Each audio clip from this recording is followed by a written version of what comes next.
so everything was just covered in red paint and it just looked like blood everywhere.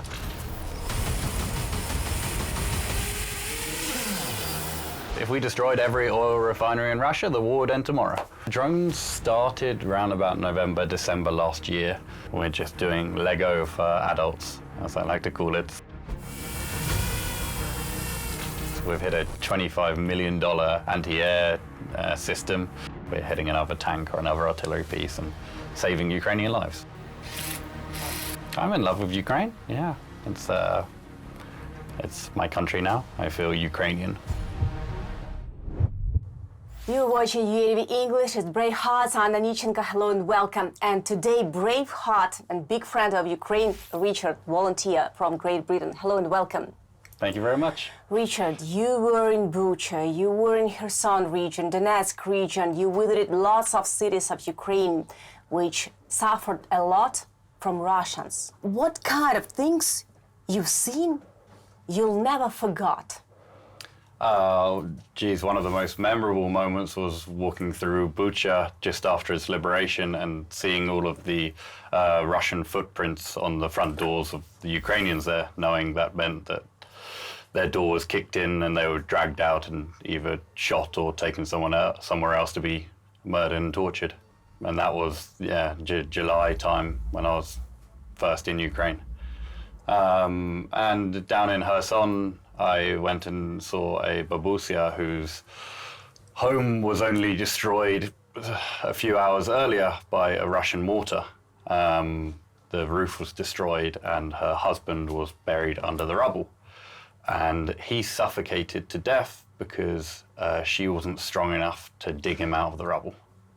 And we were there when the building was still partially smoldering, and there was a can of red paint that was in the attic when the mortar hit. So everything was just covered in red paint and it just looked like blood everywhere. And that was absolutely horrifying and harrowing, seeing someone that's just lost their partner to Russian terrorism. What is it like to see such kind of atrocities? What is it like to see such kind of horror? Because have you ever been in such a situation? You are not a person of the war. No. It was very new things for you. Yeah. What was it like for you? At first, incredibly life-changing and moving every moment of this war, but now I've just become so numb to seeing death and destruction, and it's just normal now to be walking around Kharkiv, for instance, and seeing shrapnel holes in every single building, whereas before I would have been shocked by that, or I would have been shocked by Russian war crimes and atrocities. When now it's just the only thing that still destroys me is when I see young children that have died, or women that have died in these horrible missile attacks, and you see a bicycle with a woman laying next to it on the floor, and they covered her completely apart from her red shoes, and it stays with you forever.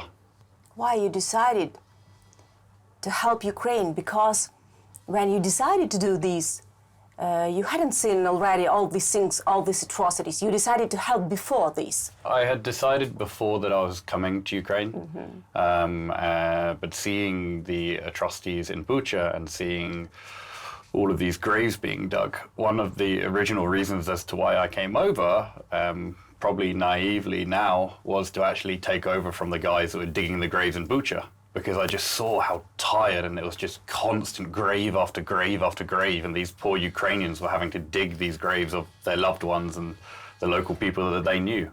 And that was when I had booked my flight and I was coming over, and it was seeing all of this on TV about Bucha. But I had the thing that made me decide to come over initially was Zelensky's speech outside of the parliament. I think on the first or second night, saying none of us have left Ukraine yet. And what was your first thought? First thought when you understood that there is war in Ukraine where you were going to travel, yes, to visit as before the war? Yeah, before even the day of the invasion, it was all over the news in the West. So we were watching for weeks in advance, just seeing the tanks getting closer and closer to the border. And I remember when they were setting up the blood and medical stations for the Russians near the border, everyone said, you don't do that in a training exercise. And that was the moment that it was like, okay, Russia is going to invade. And yeah, then I just watched it 24/7. Even when I was sleeping, I had my phone playing next to me with everything that was happening in Ukraine. Just waking up every few hours to see the status of what was happening. So yeah, even before it started, I was paying attention, but shameably not, 4 years ago or 10 years ago. It was only at the beginning of this current invasion. And what was your first action when you understood that, full-scale invasion started? I contacted my landlord immediately and I said, I know I've just started renting this place, but I'm going to Ukraine. So, I'm going to have to cancel my contract that I was meant to be in Spain for the next few years. And I cancelled it and, packed up all of my belongings, went to England to say goodbye to my family, and then came to Ukraine.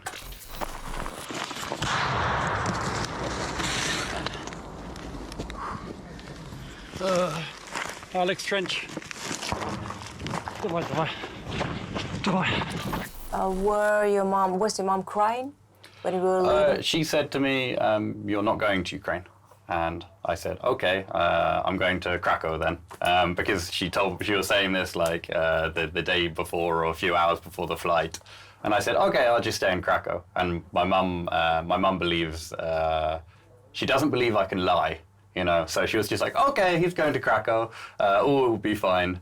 And then, I flew into Krakow, was there for a couple of days, searching around to see if there was anywhere that I could help. And I met some people helping refugees.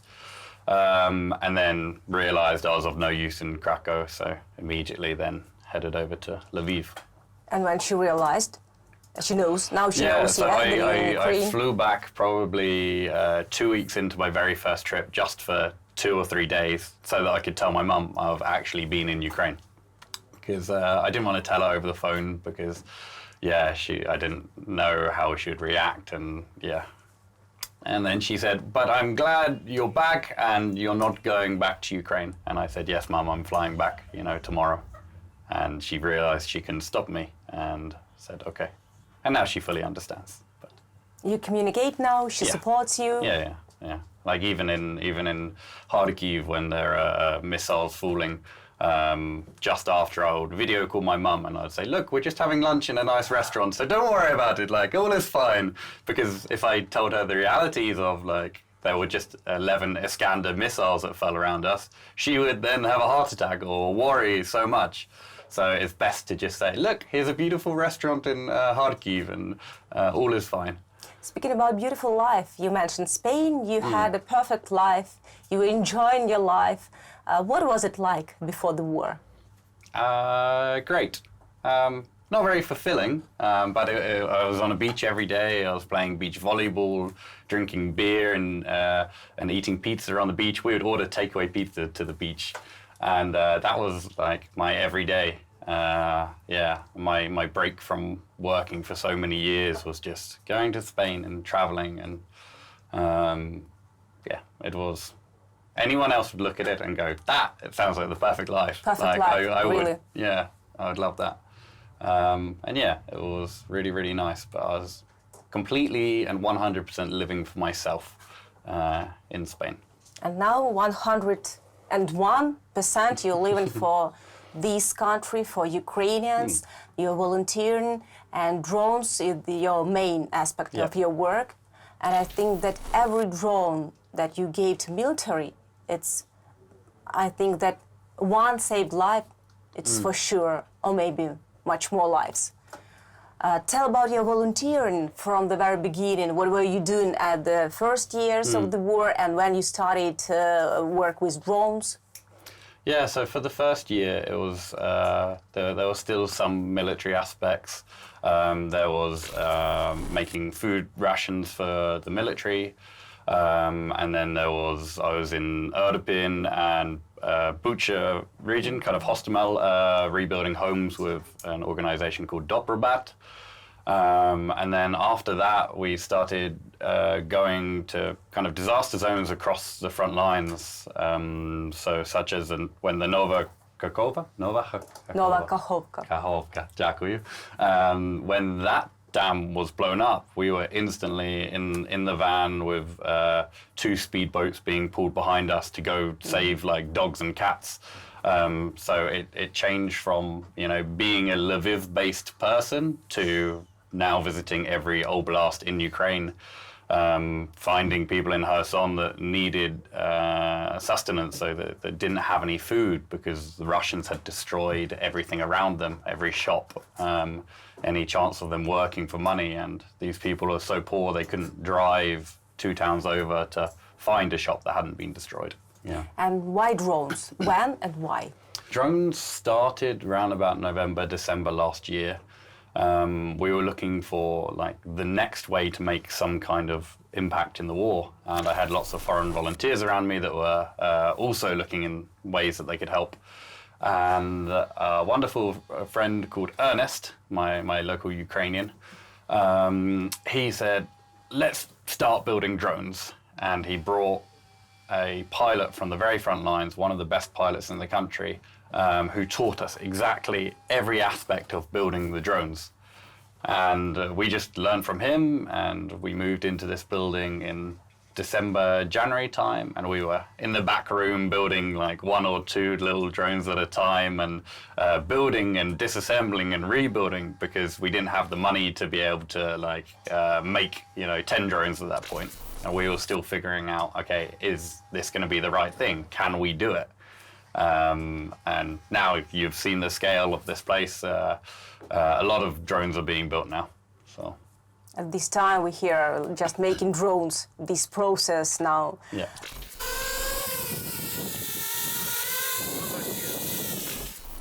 How many drones you sent to Ukrainian Army? So that have been sent off to the front.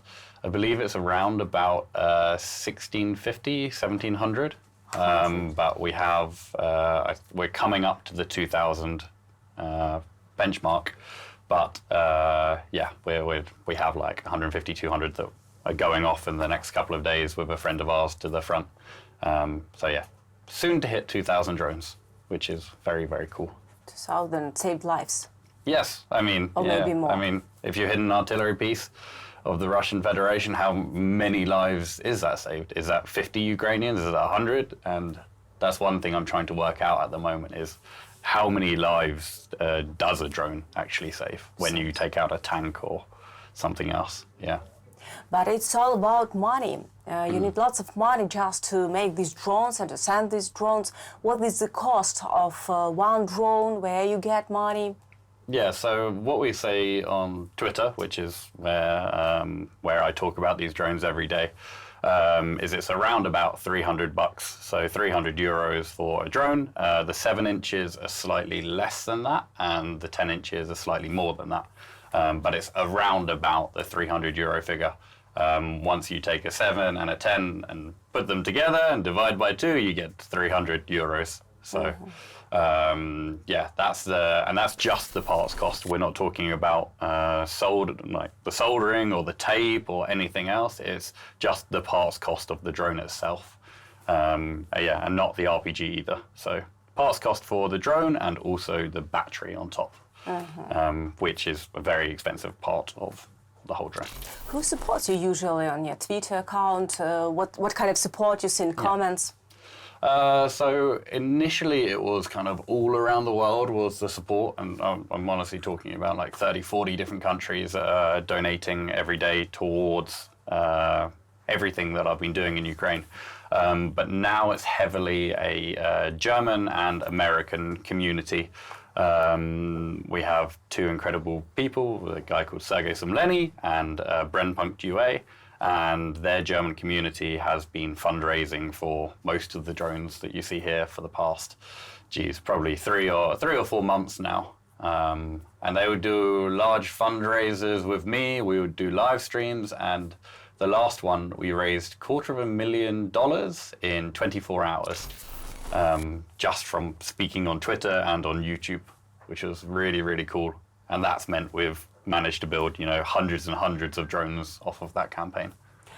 Do you really realize, and when I talk to people who help Ukraine, to military guys, and I say, you know that you're a brave heart. Oh, no, I'm not a brave heart. There are lots of other brave hearts. No. Do you really realize that you're a brave heart that helps Ukraine, that helps to fight against Russian invasion, and you do really a lot? And what you're proud of most of all? I think I'm probably most proud of the volunteer community that we have, that over this past 2.5 years, it's brought together so many amazing international volunteers and Ukrainians that want to help win the war. So I think, I'm most proud of bringing together this community of people that want to help without anything for themselves. But we're all just doing our small part, and it's the guys on the front that are risking their lives. We're relatively safe back here in Lviv, and we're just doing Lego for adults, as I like to call it. So, Lego for adults that saves life.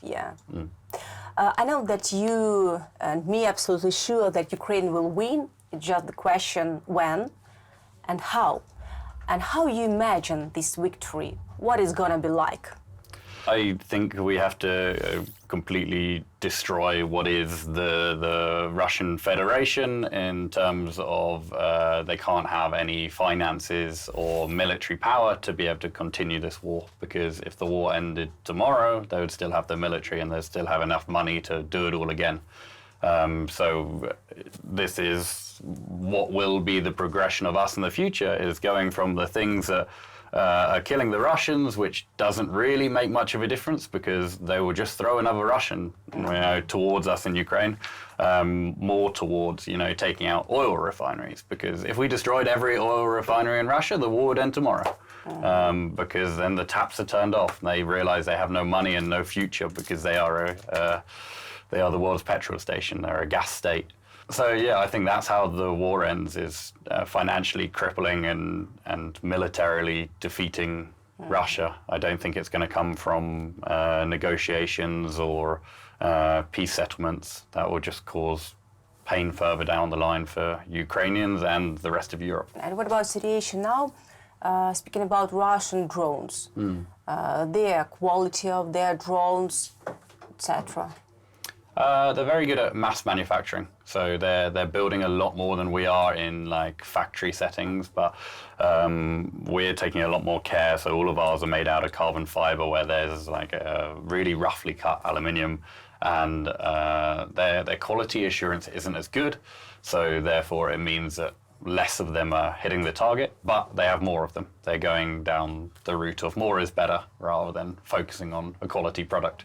But we do look at some of the stuff that they send and go, hey, maybe we will copy some aspects of that, especially how they save so much money. They have very, very cheap planes that we're now looking at copying, which is just foam on bits of very thin wood with a motor, and then you strap a bomb to it and you're making a kamikaze plane for roughly the same cost as a kamikaze drone. They're just industrial about it. And they've switched over to a wartime economy where sometimes I feel like Ukraine hasn't, and the rest of Europe hasn't, and the rest of the world actually. No one's really on a war footing where every single business is converted over to manufacturing for the war. You and team showed us a drone yesterday. Describe this drone, how it differs from Russian drones. It's faster, it's more quality, has better quality. Describe it. So what you saw yesterday, that was a 7-inch drone, and normally that's about 1.5 kilograms of explosives that it'll carry with it. We always use the highest quality components, whether that's a good quality carbon fiber frame that's nice and stiff. Always using a Max Solar VTX so that we have a very strong video signal for the guys. It's just a well-made, well-soldered drone. the soldering's very important, and you'll see out there how much time and effort we put into making sure that everyone gets it completely perfect, so that it's a masterpiece, because that also improves transmission, whether that's a video or radio transmission or camera feed. It's all down to those very minute connections. So that's why it's so important, because it increases the odds of our drones actually making it to the target, because they can see a bit better, it responds a bit better when it's flying. Yeah. When you tell about drones, you are such a perfect expert in this, but you haven't ever been a drone operator before. You haven't ever learned this case at all. How much time took to learn these drones? Yeah, so I'd probably say it was a couple of months in terms of just building them, but then it's like 3 months on top of that of perfecting it. So you can build one, but you'll miss all of the stuff that it took us 3 months to figure out, such as you can do a screw up wrong on a frame, and then therefore the whole stability of the thing is off, or you'd buy slightly the wrong component, or you won't change over a specific wire that they supply with the piece of equipment, and you think, well, obviously you use the one they supplied, but no, I can't tell you exactly what one that is, but we swap it out on every single drone, and that drastically improves the video quality. I've just given a hint away there. And yeah, so every single bit you can build, and people can very easily do it at home, but it's getting that quality assurance and testing down so that the drone has the best chance. When you tell about drones, tell me about drones, your eyes are just like fire. Yeah, you're so much interested in this case. Now you are so much interested in everything you do, and the main goal when you making these drones, what do you think about this? When you give it to military, what do you think about that? There will be saved life of Ukrainian. There will be the victory of Ukraine will be closer. There will be Russians killed that try to fight against Ukraine. What? What are your thoughts? Well, literally all of the above. Yeah, I mean, obviously the number one is the amount of equipment that can be destroyed, which will therefore save the lives of our guys. And yeah, just the Russian on the end dying as part of it is just a byproduct of what we have to do to win the war. You have to destroy this Russian equipment. You have to destroy their logistics. You have to do these things. Otherwise, it would just be more and more coming towards us. Yeah. What did drones destroy? So many things. We've hit a $25 million anti-air system. We've destroyed multiple tanks. I think the count is like 8 or 9 tanks now. So many artillery pieces. I think over 10 different artillery pieces. So we're talking tens and tens of millions of dollars of destroyed equipment with just a few $1,000s worth of drones. So it's definitely making an impact, and because we see these impacts, it drives us on to keep going, to not give up. Me and Tim had to wait, I think, 6 months before we had our first ever tank hit. And once we got that video, we were like, cool, that's good. Like we gotta have to keep going now, because it was so motivating knowing that little thing took out a tank. Yeah, and then it makes you feel like, okay, we're not just sat in a dim building, building these for no reason. We're actually doing something now. And yeah, it just took so long, but eventually we got that result, and now it's just every couple of days now we're hitting another tank or another artillery piece and saving Ukrainian lives, which is really cool. What volunteering changed in you, if changed? What living in Ukraine changed you? It made me realize that I'll once never again work for a company, and that for the rest of my life, this is what I will be doing. If it's not in Ukraine, it will be in some other country at some point. And it's kind of like addictive helping and volunteering. And yeah, it would feel strange now to go and work for money or something like that. It's a way of life rather than just something that you do for a short while. And I think anyone that's been volunteering for 6 months, a year, their brain switches over and they go, yep, this is my life now. I'll never go back to a desk or a But job. aren't you afraid of? There is war in this country, shelling, bombing. I've been around so much of it that, yeah, you learn to sleep through the artillery down in Chernobylivka.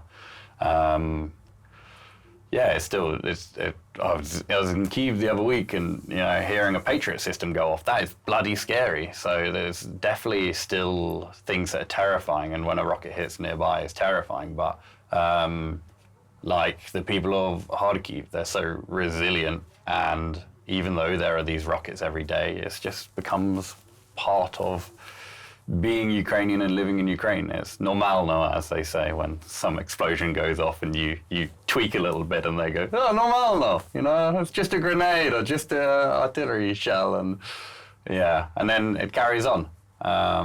So yeah, I'd say the fear has gone a long time ago, but yeah, trenches I could never get used to. They're just hell on earth, and I don't understand how our guys spend more than 5 minutes in a trench. Yeah. But Lviv's nice. Yes, yeah. Agree with you. Are there some things that scare you? Losing the war, I guess. Understanding that would lead to the genocide of many, many more tens of, not hundreds of thousands of Ukrainians. And that terrifies me because Ukrainians are my family. And yeah, I've seen all of these people across the whole country, and knowing that if we fail, the Russians will just push through and kill, murder, rape anyone they can, and there will be no more Ukraine, and that terrifies me. And they won't stop in Ukraine. They will go on, they will go to other European countries. And we really realize this. Just protecting Ukraine, it's like, now Ukraine like a shield for Europe. Protecting Ukraine, it's like protecting Europe. 100%. You know, some people say that protecting Ukraine is like stopping the World War they start.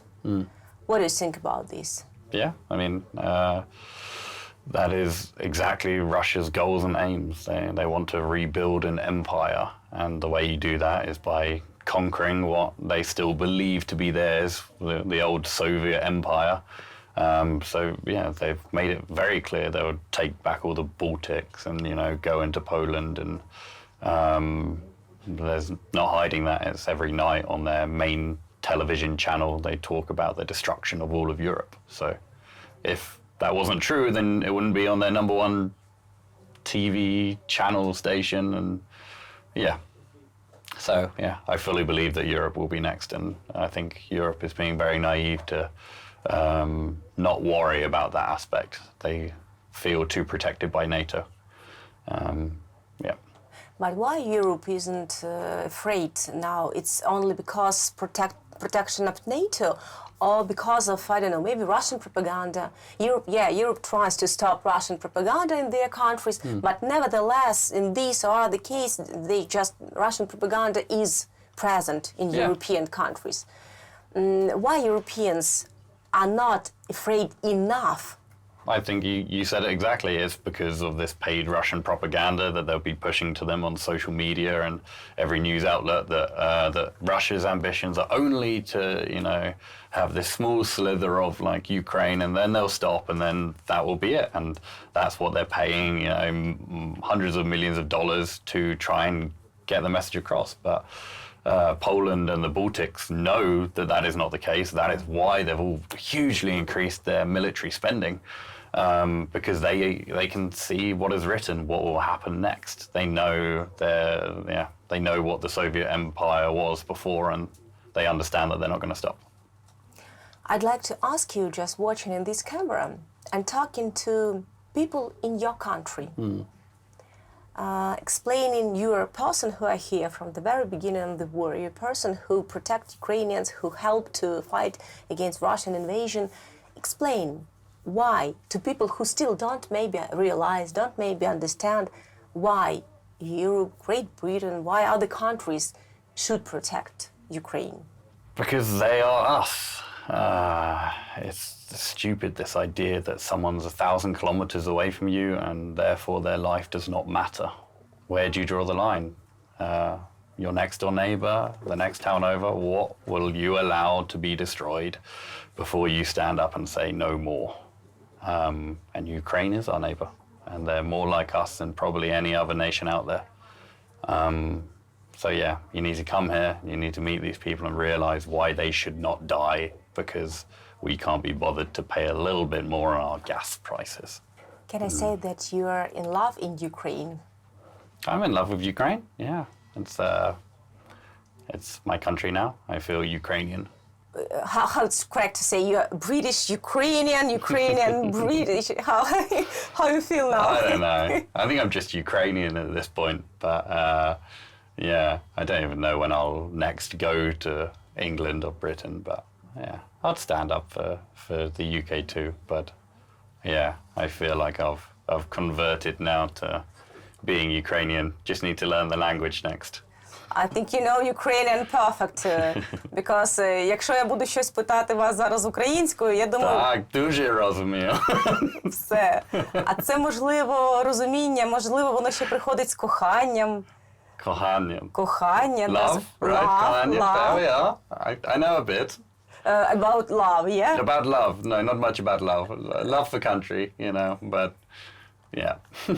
What are you going to do after the victory? If you say that you love two countries, yeah, your homeland, you love now Ukrainian, really, your heart now is here. What are you going to do after the victory? Figure out what is next. Yeah, because Ukraine needs to be rebuilt. You know, we have to forget that really the end of the war is actually just the beginning of the recovery and the next stage of helping Ukraine is. You know, we'll have so many mentally affected people that need rehabilitation, physically, mentally, and whole cities and everything that need rebuilding. So, speaking about your goals now with bronze, next your steps, what you wanted to do, just 2,300, I don't know, maybe there you have some numbers, some count of these drones. What are the results you want?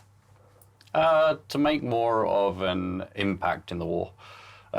Yes, what we are doing is affecting directly on the battlefield, but I want to be taking more actions that will actually help to end the war. So, such as trying to figure out ways that we can destroy infrastructure within Russia, targets that I believe will actually make a larger difference. Because it's great, yeah, to have an effect on the battlefield, but if I want the war to end, I need to think more and understand what the next thing is. Tak. Дякую. Thank you. Thank you, Richard, for everything you're doing here in Ukraine. It was UATV English. Brave hearts. See you.